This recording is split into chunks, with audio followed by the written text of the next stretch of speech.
Hey, it's AK and you're listening to AudioVision.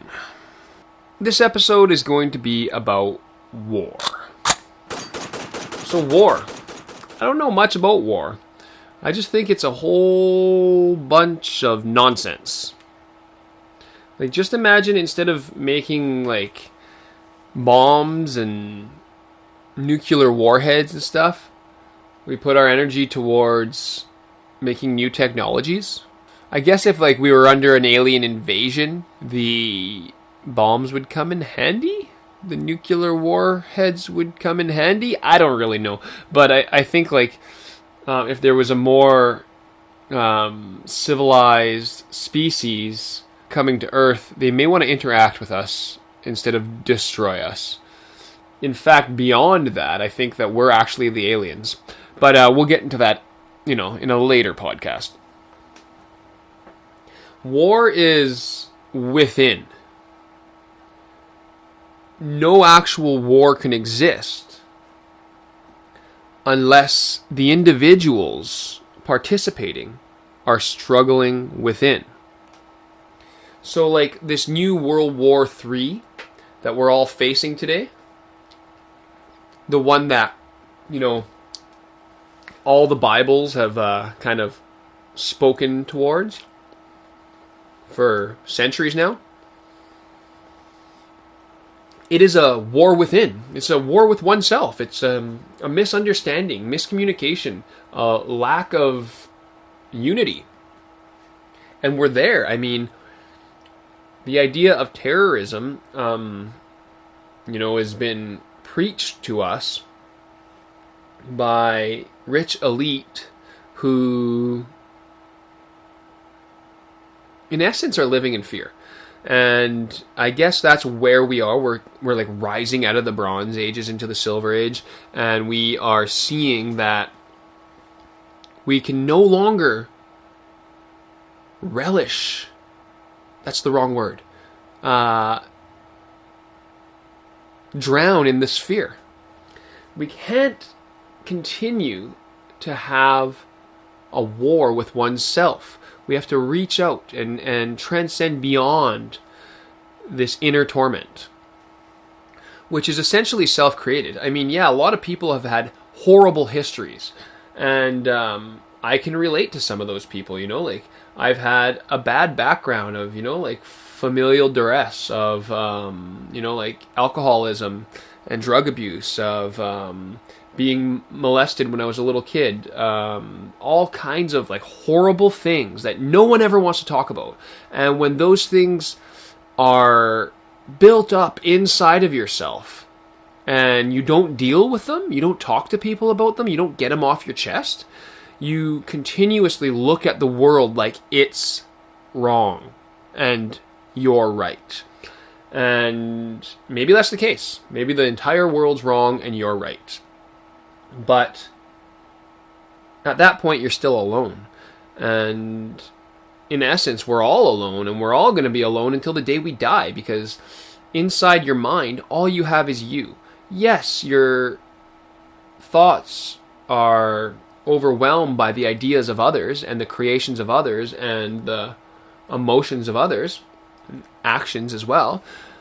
However, you're the only one who can mull over all of that information and turn it into something. Like, you are the creator of your own reality. So if where you're living is not working for you, then you have to get up and get out. I will talk about a familial war that I seen take place, actually not inside my own family, but inside of another story where a father was an alcoholic who beat his wife and, took a lot of his rage out on his eldest son. And the eldest son, being immersed in the environment, followed suit. He became very violent and very drunk. And the younger son, who was probably scared all the time and, probably like most of us wanted to save his family, wanted to save his mother in this case, probably wanted to save his father because he was lucky enough to be immersed in other environments. Not that the older brother wasn't. He was in school and other things as well, but maybe he was tainted at a young age. Where the younger brother luckily somehow escaped through his way of thinking and focused on what the teachers around him were saying. Not just the teachers in class, but teachers in other extracurricular activities that he got himself into through school. And he allowed that environment to shape him. So he didn't, as he grew up, didn't become violent and addicted to alcohol. He actually used his environment to shift in another direction, in the direction that he thought to be positive. And in the growth of his vessel, became something that was needed amongst the human race. He became a drug and alcohol counselor, and has since been able to help his brother, and hopes to one day be able to help his father. In the time of growth, the mother has been able to save herself and leave the environment. However, the situation almost needed to take place for anyone to learn.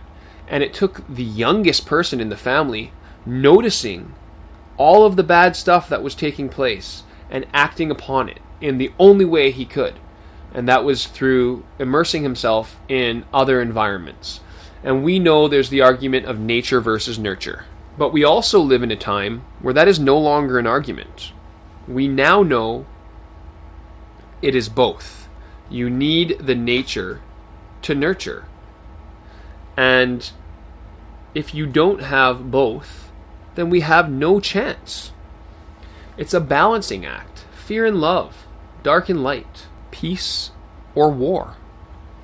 So in knowing that we've, stratified war and we've placed it all over the planet and we're trying to control situations based on a growing economy, we've now created a war with our own planet. Now we have to somehow find a balance within our ecology. The biosphere is acting up, and it's because of inner torment. It's the micro and the macro connection, the understanding that to save the world, you must save yourself. And not by trying to become rich and famous and buy yourself all kinds of luxuries and buy things for everyone, because that's the problem. The problem is we want to buy all this stuff. Instead, it's participating harmoniously within your society in whichever capacity you can. Me currently, I have great gigantic dreams that I want to share with my community, but first I have to fix myself. I have to share my understandings with you through this podcast, and that's all I can do is try and transcend my ideas to communicate and transmutate so that I can become the best possible human I can become. Thankfully for myself, I had many colleagues, many peers, many family members and friends who have grown up before me, who were able to find themselves and become who they needed to become in order for them to save the world, to transform their own world. And in turn, they have opened my eyes, and I have participated in an awakening, a spiritual awakening, where I now understand that a lot of people are struggling with this. We are body and mind, but we are not spirit. And in order to understand our spirit, sometimes, if we're not guided through positive light, we have to go through the back door. And the back door is sometimes dark, and it's scary, and if you don't have a flashlight, then it's intimidating and you don't really want to do it. But if you don't make your way through the darkness, then you won't find the light again. And then you always have to be aware of the fact that it's coming back. It comes in cycles, and if you're not prepared for it, because you paid attention the first couple times through, then it's just going to be a relapse of the same scenarios. And in inner torment, inner war, we need ammunition, we need tools, and a lot of us turn to substances. My tools were substances. Instead of realizing that I had a video camera and a guitar and a microphone and a computer, and those were my creative tools, I used my destructive tools, my marijuana and my alcohol. Don't get me wrong, marijuana has medicinal purposes, and the plant itself is so abundant in capabilities that it itself can transform our entire world if used properly. However, if used as a crutch on a day-to-day basis, it actually steals your dreams from you. And all you do is sit there and wonder in amazement of the things that you might be able to do instead of actually doing them. So I got caught up in that cycle, and I had an inner war going on. And I'm probably just kind of coming out of the rubble right now. Like the dust clouds and the rubble is surrounding me, and I realize I just fought a war. I fought a world war for freedom. I had security, and the security was overwhelming. It came with like a lot of unanswered questions. So I battled through this war. I haven't found complete sobriety in the sense where I do enjoy having a beer or two. And I like to enlighten my way of thinking through the medicinal use of marijuana at least once a week. But I now know that if it happens on a daily basis, I will self-destruct. I cannot drink every day. I cannot smoke dope every day. And furthermore, I can't participate in the greater practices of, say, like shamanism or something like that without a clear state of mind, right? Like a lot of people achieve those cosmic connections through the use of hallucinogens, like, magic mushrooms and LSD and whatever else. But they become the grasp of the darkness. They hang on to you if you have an addictive personality like myself.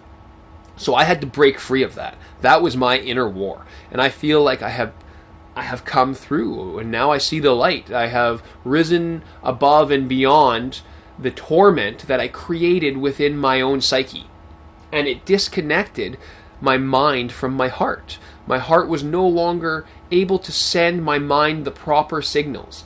And in a lot of ways, like the pot helped that allowed my brain to listen to my heart. But when you do that too much and you're just listening to your heart all the time and not acting upon the feelings that you harness, in a positive manner, you don't want to go out hurting people, whether it's emotionally, physically, spiritually, or in any capacity. You don't want to hurt creatures because of your belief structure. You want to enlighten people, and that's the only way to feel good about yourself. So, accomplishment. Go beyond the war within. If you want to save the world, save yourself by accomplishing tasks. Find your purpose. We all have like an inner code, and if we betray that code, first of all, if we don't know what that code is, how can we function properly? So if we betray that code repeatedly, unknowingly, then eventually you don't even know how to ask yourself the question anymore. You become so lost in the darkness that the light is no longer prevalent. You would rather rot in hell than rise to the conscious level of a heavenly being. I'm not trying to say I'm some sort of angel, because I'm far from that. However, I love the idea that we all have a divine attachment, and that we all have the ability to understand the dark and the light. And in knowing these understandings are what helped me get through my world war, I want to share my tools with the rest of you. I see in my group of friends that I very rarely see, and I'm sorry for that, because I do love all of you guys, even some of the guys I've been in fights with and some of the girls I've been in fights with. The only reason I've fought with you is because I want to be truthful, I want to be honest. Like, being true to who you are is a hard thing to do in this reality, because you're confined by the status quo. But I see it in my own family and friends. I see people who are also struggling through their own world war. And if my accomplishment can help you, then I want it to. Because, as most of you know,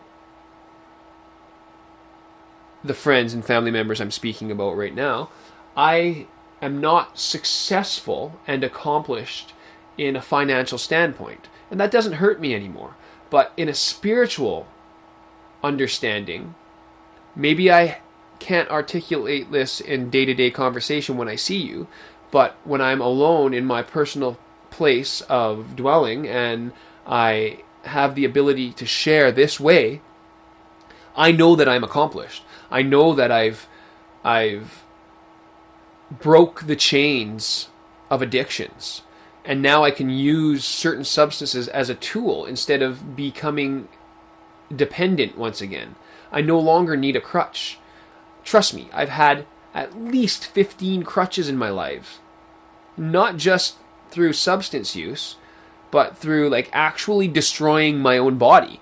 You know, like because of substance use, thinking I can fly or thinking I can backflip off a house or whatever it might be.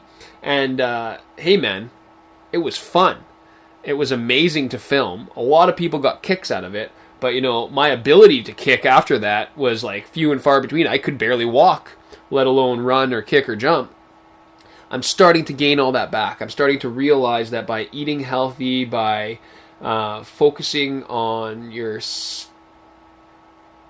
spiritual understandings, like who am I? What am I doing with my life? Where am I going? Where have I come from? And why have I learned those lessons? If you don't like ask these inner questions and then, you know, like try to put them into practice, then you just become lost in the downward spiral of nothingness. And it becomes everybody's fault but your own. And that is World War III, my friends.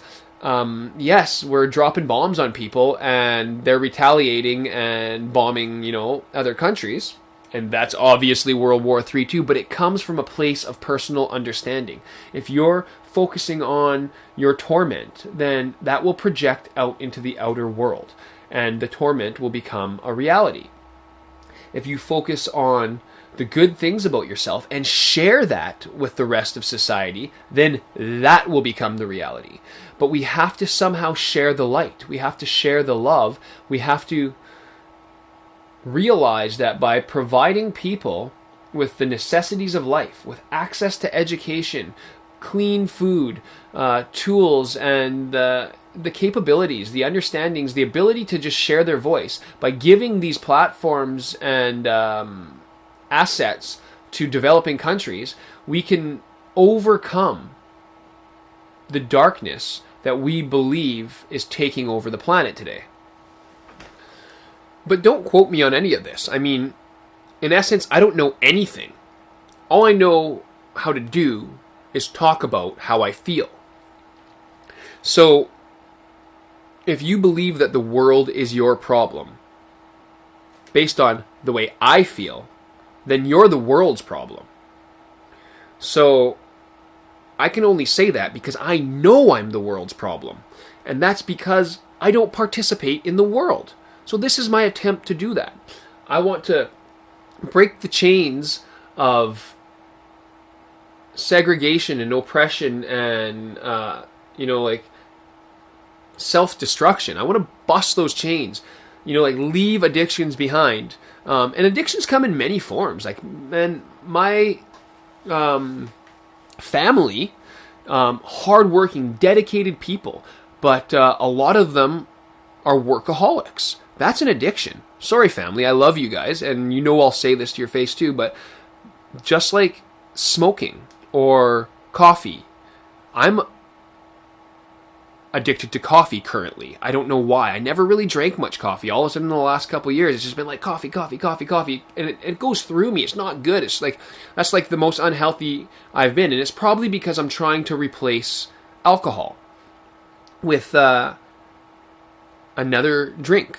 It was Pepsi for a while, and I loved Pepsi growing up. I used to drink so much of it until I realized how bad it was for you. And now, like when I first stopped drinking, I was having a lot of Pepsi, but then it shifted to coffee. And I used to only just have coffee with Baileys around Christmas time, but then it just started taking over.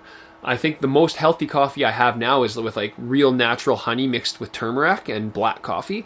And that seems to be sweet enough, and I feel like it's healthy enough. It's not like I'm pouring those major creamers in. Every now and again, though, I do the Irish cream. Probably because I like Irish women. But that was a bad joke, but it's true. But seriously, it's blinding. It comes in so many facets. You don't know where it is. Like, some people are overweight because they eat too much, but they eat too much because they're overweight, right? Like, it's just a cycle. It's an addiction, and we are all overcoming this collectively today.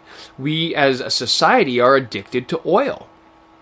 Yes, it works. We need it for so many different products, but we don't need to go to the extreme of destroying our planet to get more oil. We have tons of products piled up all over the planet in heaps of stinky garbage that if we just recycled and broke them down to their original forms and recreated new things, we would be able to stop mining the way we mine. Especially with technology, like piling up all our technology and all of our metals and shipping it to China and forcing young kids to, like, sift through it, melting their skin for pennies, is insane. We should have the proper factories, like whoever builds these things should have the recycling stations, as we talked about in prior podcasts, to break down the materials and minerals and reuse them. We can have long-lasting pieces of equipment and technology that has low emissions today. We have all the capabilities. What we're just slow. The money system is slowing us down, and it's confusing everything because it wasn't supposed to go this far. We as a society are addicted to oil. We're either going to break into a huge world war and fix it all from the ground up, or we're going to be smart and we're going to transition from this reality into the new reality.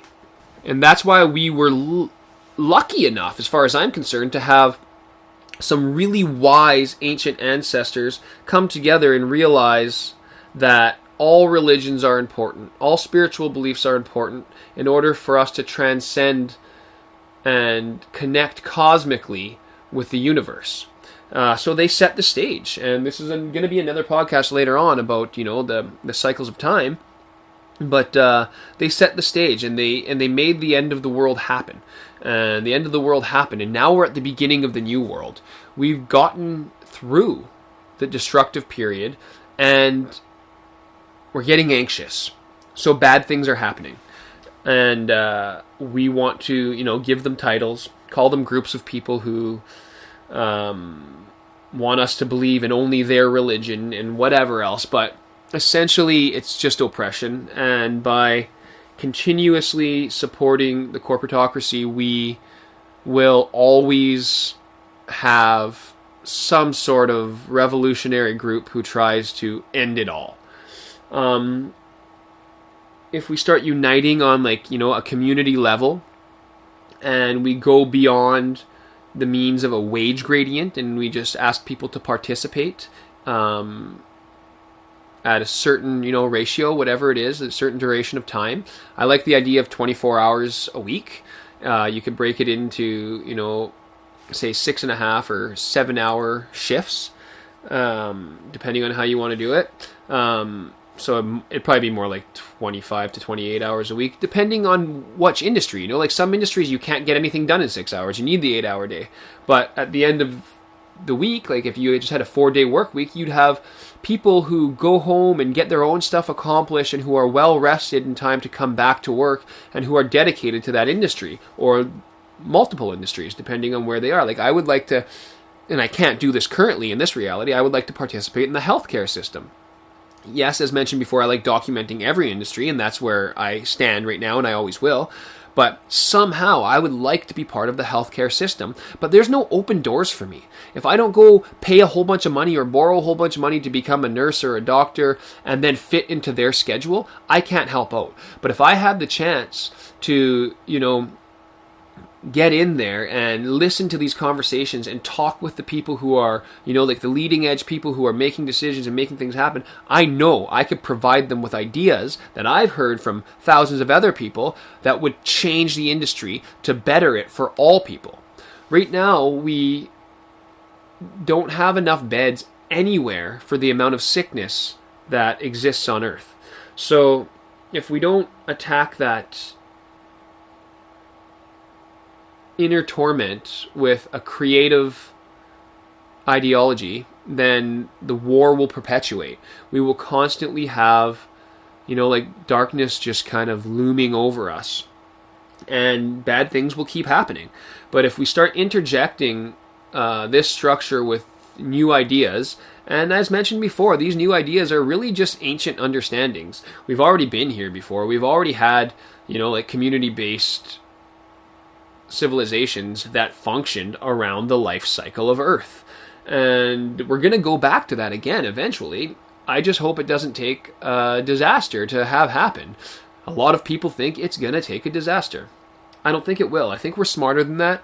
I think that we're in love with the capability of a planetary civilization. I don't think we should jump to that point right away because of religious disbeliefs or religious beliefs. I don't know how you want to say it. Both ways make sense. And a limited ability to communicate.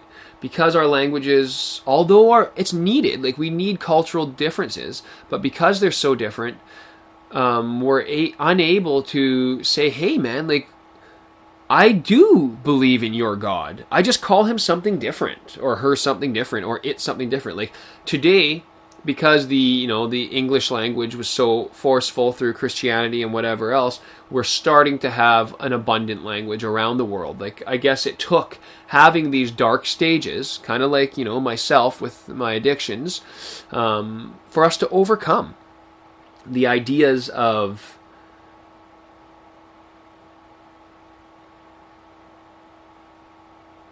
disharmony.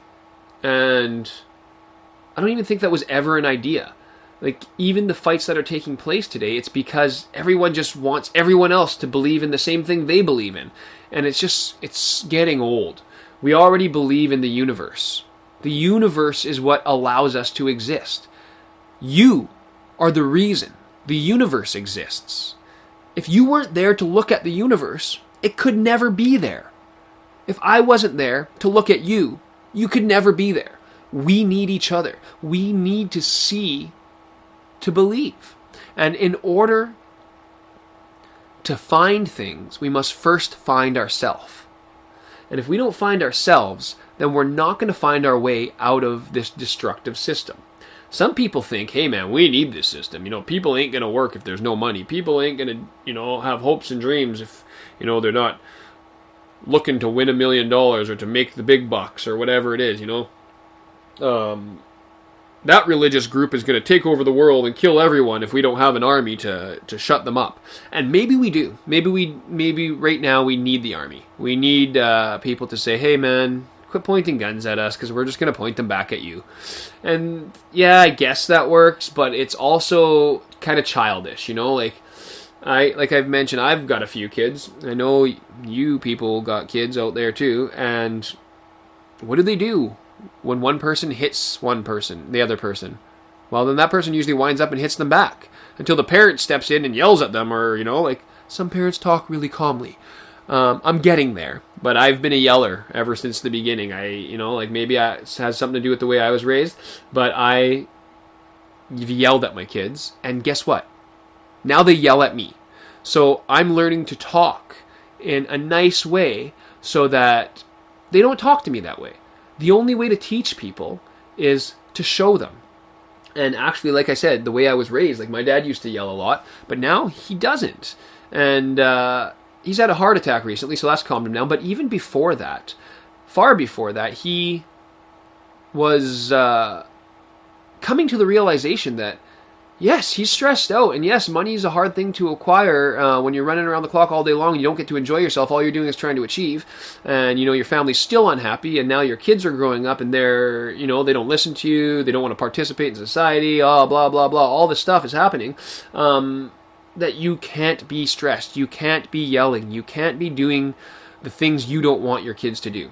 And because of that, not just my father, my mom as well, she was hostile at one point. We have lots of kids in our family, so, there's been some stressful moments, and there's been lots of things that have changed drastically that have had people, set off. And maybe because of their struggles, That's why I set off. And I grew up with lots of rage, lots of anger, lots of frustration, lots of yelling. And when I fell in love, I lost all of that. It went away because I put all my energy into love. And then I had kids. And each kid, got lots of love. But with each kid that I had, more stressors were applied.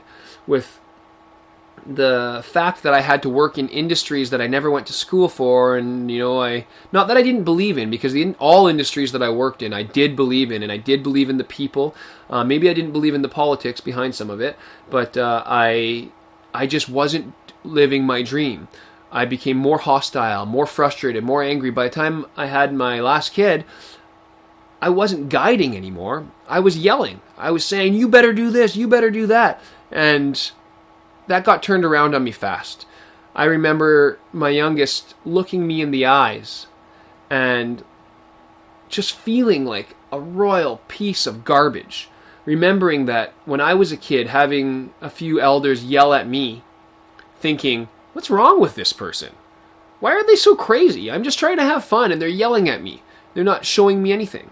And being able to witness that from the other side of the line, wow. What a life-changing experience. And don't get me wrong, I've slipped up plenty of times since then, and I've yelled again. But I don't want that inner torment and that war within one's self to continue to transfer into the next generation. I don't want my children to feel that way. I don't want your children to feel that way. And I don't think that we should continue to support a structure that allows us to become so stressed out and so disconnected from our actual belief system.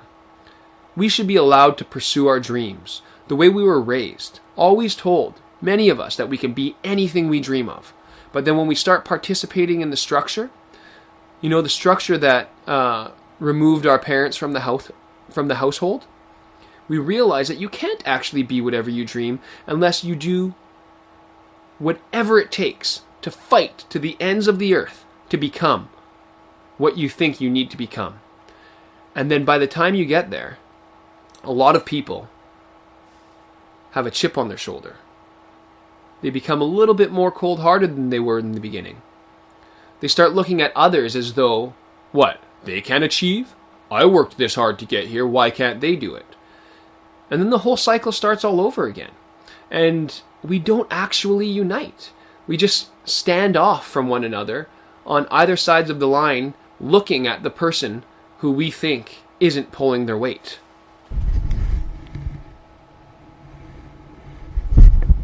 But maybe that's what it takes. Maybe each and every individual needs to go through this self-torment if they haven't been properly guided towards the light. Maybe it has to happen that way. I don't really know. But I do know that by overcoming my own frustrations, I have been able to become enlightened. And the only way that I've achieved that enlightenment is because of you. You, the listener, you, the participator, the hard-working individual, the dedicated student, the loving mother and father, all of the martyrs and soldiers and leaders and scientists and doctors and engineers and teachers of all capacities, all of you have shown me how to find myself. And by looking inward and trying to, project those understandings unto others, I have found that some people do need to find their own path, to find their own way through their world war. And it's not that I'm letting go of those people, but I now understand why some people didn't try to guide me and instead just did what they believed and followed their dreams so that maybe someone like myself can see the truth. That if you don't look inside yourself to find out who you truly are and what you can provide for the rest of the world, then you'll never save yourself and you'll never save the world. So I'd like to thank you for participating in what we're now going to call World War Free. Because freedom comes from within. And if you can overcome that war, that self-torment, and transform it into some kind of creation, then you can give back to the world in ways that maybe you only daydreamed about before. A quote that came across my desk the other day, I think it was by a man named Henry David Thoreau, was quoted as such: "You have built those castles in the sky. Now come back down to earth and build the foundations." Thank you for listening to AudioVision. Catch you later.